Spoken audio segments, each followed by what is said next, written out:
తాకట్లో ఉన్న మీ బంగారాన్ని విడిపించి ఆ రోజు ఆన్లైన్ రేటుకి కొంటాం. Sharma gold company.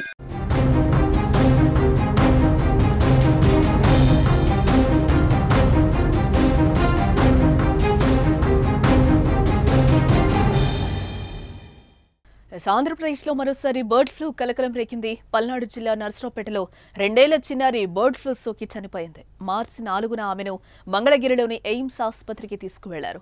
బాలికను బతికించేందుకు వైద్యులు చేసిన ప్రయత్నాలు ఫలించకపోవడంతో మార్చి 16న ఆమె మృతి చెందింది. అయితే మరణానికి కారణం బర్డ్ ఫ్లూ అని తాజాగా వచ్చిన రిపోర్టులో అయితే తేలింది. ఆమెకు H5N1 బర్డ్ ఫ్లూ వైరస్ సోకినట్లుగా వైద్యులు తెలిపారు.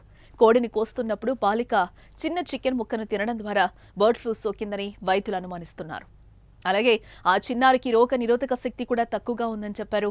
ఈ కారణాల వల్ల బర్డ్ ఫ్లూ సోకి కోలుకోలేకపోయిందని తెలిపారు. అయితే కుటుంబ సభ్యులు మాత్రం ఆ వాదనను ఖండిస్తున్నారు. చిన్నారి చికెన్ తినలేదని, 2 నెలలుగా మా కుటుంబాలు ఎవరూ తినలేదని కూడా చెప్పారు.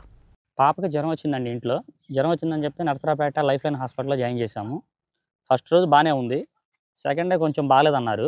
మాకు ఈ హాస్పిటల్ మీద నమ్మకం లేక విజయవాడలోని సెంట్రల్ గవర్నమెంట్ ఎయిమ్స్ హాస్పిటల్కి తీసుకెళ్ళాము. ఎయిమ్స్ హాస్పిటల్లో పాపని జాయిన్ చేశాము. పాపని జాయిన్ చేసిన తర్వాత ఫస్ట్ బాగానే ఉంది. తర్వాత కొన్ని రోజులు జరగగానే 4-5 రోజులు జరగగానే ఐసీలో పెట్టారు పాపని. బాగానే ఉందని చెప్తున్నారు. రోజు అబ్జర్వేషన్ చేసుకుంటున్నాం, బాగానే ఉంది. ఒక 10 డేస్ తర్వాత పాప చనిపోయింది. ఎందుకు జరిగిందో మాకు తెలీదు. మేము ఇంకా అది తీసుకోలేక ఇంటికి వచ్చేసాం పాపను తీసుకొని. ఇప్పుడు ఏదో టెస్టులకు పంపించేసేసి పైన మాకు ఏదో వచ్చేసిందని చెప్పేసి డాక్టర్స్ చెప్తా మా ఇంట్లో మొత్తం వచ్చేసి బ్లడ్ టెస్టులు చేశారు మా అందరికీ. బ్లడ్ టెస్టులు చేసిన తర్వాత మాకందరికి కూడా నెగిటివే వచ్చింది. ఇబ్బంది లేదు. మా ఇంట్లో అయితే బాగానే ఉంది ప్రజెంట్ అందరికీ. మేము గత 2 నెలల నుంచి అయితే చికెన్ అయితే ఇంట్లో ఏం తింటలేదు. మరి ఎలా జరిగిందనేది మాకైతే తెలియదు వాస్తవంగా. ఇలా ఎందుకు జరిగిందో మేము కూడా తీసుకోలేకపోతున్నాం. వైద్యులు ఏదో వ్యాధి వల్ల వచ్చిందని చెప్పేసి ఇప్పుడు చెప్తున్నారు. మాకు తెలియదు అంతకుముందు. అప్పుడైతే పాప మామూలుగా నార్మల్గా చనిపోయింది అనుకున్నాము మేమైతే. ఇలా జరిగిందని ఇప్పుడు మాత్రమే తెలిసింది. అప్పుడైతే మాకు తెలియదు ఏమీ. ఆ చిన్నారి మృతిపై భారత వైద్య పరిశోధన మండలి కూడా స్పందించింది. బర్డ్ ఫ్లూ వల్లే మృతి చెందిందని నిర్ధారించింది. చిన్నారి మరణంతో ఏపీ సర్కార్ అప్రమత్తమైంది. ఆమె ఇంటి పరిసరాల్లో ఆరోగ్య శాఖ సర్వే చేపట్టింది. అయితే అనుమానిత లక్షణాలున్న వారెవరూ లేరని సర్వేలో తేలింది. రాష్ట్రంలో తొలి మరణంతో అన్ని జిల్లాల్లోని వైద్య ఆరోగ్య శాఖ అధికారులను ప్రభుత్వం అప్రమత్తం చేసింది.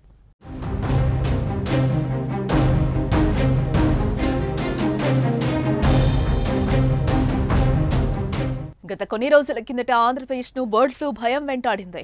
వేలాది సంఖ్యలో కోళ్లు చనిపోయాయి. తూర్పుగోదావరి జిల్లా కానూరు, పశ్చిమ గోదావరి జిల్లాలో బర్డ్ ఫ్లూ వైరస్ కేసులు ఎక్కువగా నమోదయ్యాయి. బర్డ్ ఫ్లూ వైరస్ కేసులు నమోదైన ప్రాంతాల్లో ప్రభుత్వ అధికారులు చికెన్ దుకాణాలను మూసివేయించారు. ఈ ప్రాంతం నుంచి కోళ్ల ఉత్పత్తుల రాకపోకలను పూర్తిగా నిషేధించారు. దీంతో రాష్ట్ర వ్యాప్తంగా ప్రజలు చికెన్ తినాలంటే హడలిపోయారు.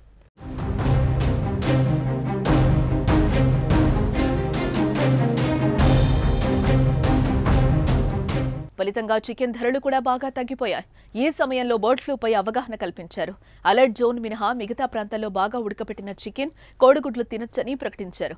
చికెన్ మేళాలు ఏర్పాటు చేశారు. అనంతరం బర్డ్ ఫ్లూ తగ్గిపోయి మళ్లీ సాధారణ పరిస్థితులు వచ్చాయి. అయితే బర్డ్ ఫ్లూ వల్ల ఓ మనిషి ప్రాణాలు కోల్పోవడం ఆంధ్రప్రదేశ్లో ఇదే మొదటిసారి కావడంతో భయాందోళనలు మొదలయ్యాయి.